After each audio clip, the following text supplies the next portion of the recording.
దేవునికి స్తోత్రము. అనుదిన దేవుని వాక్య ధ్యానమునకై ఈరోజు 2024 సంవత్సరము ఏప్రిల్ నెల 24వ తారీఖు. ఈరోజు ధ్యాన వాక్యము పరిశుద్ధ గ్రంథము నుండి యాకోబు రాసిన పత్రిక 1వ అధ్యాయము 21వ వచనాన్ని మనం ధ్యానించుకుందాము.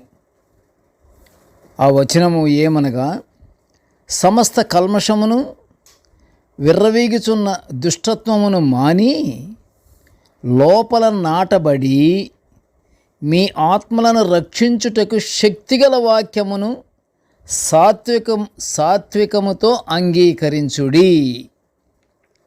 ప్రియ దేవుని బిడ్డలారా, ఈరోజు దేవుని వాక్యము మనము ధ్యానించుటకై ఏర్పాటు చేయబడినటువంటి దైవ లేఖనము. యాకోబు ఏమంటున్నాడు? యాకోబు భక్తుడు సాత్వికముతో అంగీకరించుట. దేన్ని సాత్వికముతో? దైవలేఖన భాగాన్ని, దైవలేఖనాన్ని, వాక్యాన్ని సాత్వికముతో అంగీకరించుట గురించి ధ్యానించుకుంటున్నాము. పరిశుద్ధ గ్రంథమందలి ప్రతి వాక్యము దేవుని సంపూర్ణ నియమాన్ని, స్వాతంత్ర్యాన్ని ఇచ్చే పరిపూర్ణమైన చట్టం.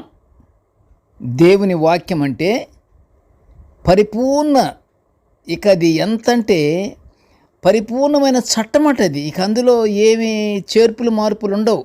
సంపూర్ణ నియమాన్ని, స్వాతంత్ర్యాన్ని ఇచ్చే అది చట్టం. ఆ చట్టం పరిపూర్ణమైనదే అని యాకోబు చెప్తున్నాడు. విశ్వసించిన ప్రతి ఒక్కరికి రక్షణను ఇచ్చే దేవుని శక్తితో నిండిన మార్గమైన యేసు క్రీస్తు సువార్త అని కూడా చెప్పబడింది. ఆ వాక్యము యేసుక్రీస్తు వారి సువార్త అని కూడా చెప్పబడిందట. దేవుని వాక్యము సంపూర్ణ విశ్వాసముతో విని ఆచరించు ప్రతి మనుష్యుడు విశ్వాసమూలముగా జీవించునని పౌలు గారు అనేక సంఘాలను హెచ్చరించుచు, సువార్తను గురించి నేను సిగ్గుపడువాడన కాను, ఎందువలననగా అది దేవుని శక్తి అయ్యుండి నమ్మిన వానికి రక్షణ కలుగు చేయునని పౌలు గారు రోమా సంఘమునకు రాసిన పత్రిక 1వ అధ్యాయము 16లో వివరించుట మనం చూస్తున్నాము. నమ్మియుండిన వారికి రక్షణ కలుగు చేస్తుందట ఈ వాక్యము. నమ్మాలి. పరిశుద్ధ గ్రంథం అంతయు ప్రేమ ఒకటి, నమ్మకము, విశ్వాసము. ఈ మూడిట్లో ఇవి అసలు చెరగపోనటువంటి మాటలు. ఇవి పరిశుద్ధమైన మాటలు, స్థిరమైన మాటలు. ఇవి పరిశుద్ధ గ్రంథములో స్థిరమైన మాటలు. ప్రేమ, నమ్మకము, విశ్వాసము. విశ్వసించువాడు రక్షింపబడును అని మనకి పరిశుద్ధ గ్రంథంలో ఉంది కదా. అలాగే ఇందులో కూడా నమ్మిన వానికి రక్షణ కలుగుతుందని పౌలు గారు రాసిన పత్రికలో రోమా సంఘానికి 1వ అధ్యాయం 16లో మనం చూస్తున్నాము. ఈ రక్షణ అనే దివ్యమైన పదం పాపం నుంచి, దుష్టుల నుంచి దేవుడు మానవులను విడిపించిన గొప్ప శక్తివంతమైన పదం ఈ రక్షణ. ఎంత గొప్ప మాట ఇది! దేవుడు మానవులను దుష్టుని నుంచి, పాపము నుంచి, దుష్టు నుంచి మానవులను విడిపించిన గొప్ప శక్తివంతమైనటువంటి పదం ఏంటంటే రక్షణ.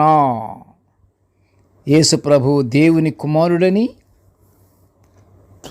ఆయన లోకరక్షకుడని వాక్యం ద్వారా నమ్మువారందరికీ ఈ రక్షణ లభిస్తుంది. జాగ్రత్త సుమా, ప్రియ దేవుని బిడ్డలారా, రక్షణ కలగటం అంటే పాపం నుంచి, దుష్టు నుంచి తప్పించబడినటువంటి గొప్ప మాట రక్షణ. ఈ రక్షణ ఎలాగయ్యంటే, దేవుడు యేసుక్రీస్తు ప్రభువారు దేవుని కుమారుడని నమ్మాలి. నమ్మిన వారందరికీ ఈ రక్షణ లభిస్తుంది. అంతేకాదు ప్రియ దేవుని బిడ్డలారా, హృదయ కల్మషమును, దుష్ట మనస్సును తీసివేసి శక్తిగల వాక్యమును సాత్వికమైన మనస్సుతో అంగీకరించు ప్రతి వాడును దేవుని ప్రేమ, నిత్య జీవము ఈ రెండు పొందుకుంటాడంటాడు. అందువలన శక్తిగల వాక్యమును జీవపు డంభముతో కాకుండా మనము దాసుల వలె దానిని స్వీకరించాలి. అంటే వాక్యానికి లొంగిపోవాలి. అదే మన వాక్యంలో కూడా సమస్త కల్మషమును, విర్రవీగుచున్న దుష్టత్వమును మానమంటున్నాడు కదా.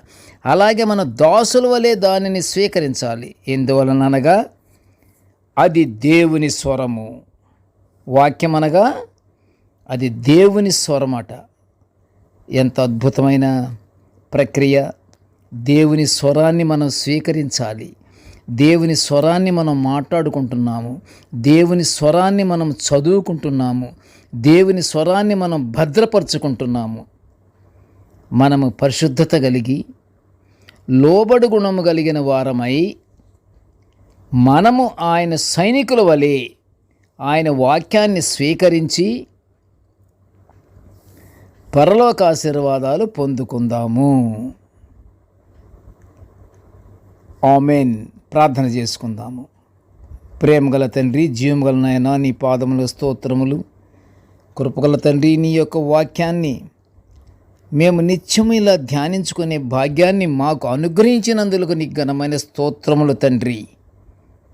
దేవా, పూర్ణ మనసుతోనూ, పూర్ణ హృదయముతోనూ, పూర్ణ ఆనందముతోనూ మేము చెప్పుకొనుచున్నటువంటి మాట, ఈ వాక్యాన్ని ఇలా ధ్యానించుకునే భాగ్యాన్ని మేము పొందుకున్నామయ్యా. నీ ద్వారా తండ్రి, నీకు స్తోత్రములు నాయన. తండ్రి, నేటి ఈ ధ్యాన వాక్యమును వినుచున్న ప్రతి బిడ్డను ఆశీర్వదించయ్యా. మాలో కల్మషము కానీ, విర్రవీగుచున్న దుష్టత్వము కానీ నాయనా మాలో ఉన్నదేమో తండ్రి మాకు లేకుండా చెయ్యయ్యా. నీ వాక్యాన్ని మేము అంగీకరించుకునే విధంగా, నీ వాక్యాన్ని మేము దేవా మేము లోబడి, మేము పరిశుద్ధత కలిగి నీ వాక్యాన్ని మేము స్వీకరించి నీ పరలోకాశీర్వాదాలు పొందుకునే భాగ్యాన్ని మాకు అనుగ్రహించమని ఈ మనవులన్నీ యేసయ్య పుణ్యనామమున వినయముగా వేడుకొనుచుంటున్నాను తండ్రి. ఆమేన్. దేవుడు మనలందరినీ బహుగా దీవించుగాక. ఆమేన్.